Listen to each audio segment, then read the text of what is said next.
असं आहे की माझं इलेक्शन कमिशन आणि पोलिसांना स्पष्ट म्हणणं आहे की बाहेरची लोक येऊन मतदारसंघामध्ये काय करतात, त्यांना काय माहिती आहे मतदारसंघाची.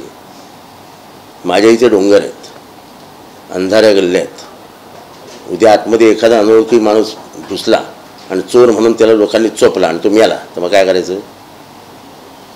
नाकेबंदी नाही, कोणीही येतं कुठेही घुसतं. आम्ही व्हिडिओ दाखवला आहे अशा बाटल्या जातानाच दारूच्या. पोलीस म्हणतात तुम्ही दारूच्या कशा म्हणतात, त्या पाण्याच्या पण बाटल्या असू शकतात. आता त्यांना हे माहीत नाहीत की खाकी बॉक्समधनं कधीही पाण्याच्या बाटल्या जात नाहीत. खाकी बॉक्समधनं फक्त दारूच्या बाटल्या जातात. माझ्याकडे व्हिडिओ आहे बॉक्स जातानाचे. पोलीस आहेत ते म्हणाले नाही पाण्याच्याच बाटल्या असू शकतात, तुम्ही कसं म्हणता असं. म्हणलं ठीक आहे साहेब सॉरी. सत्ताधाऱ्यांकडनं अशा प्रकारचं सत्ताधारीच पोलीस चालवत आहेत. सत्ताधारीच पोलीस चालवत आहेत.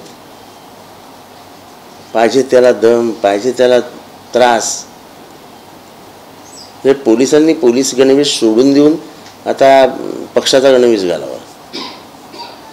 विजेंद्र पवारांवरती पण असाच आरोप करण्यात आला होता. निवडणूक आयोगाकडे तक्रार केली होती, मात्र पोलिसांच्या सर्च ऑपरेशनमध्ये असं काहीच आढळून आलं नसल्याची माहिती देखील निवडणूक अधिकाऱ्यांनी दिली.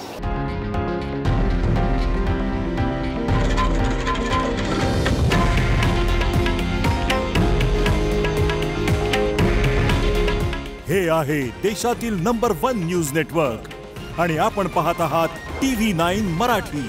काळजी तुमची, हित महाराष्ट्राचं.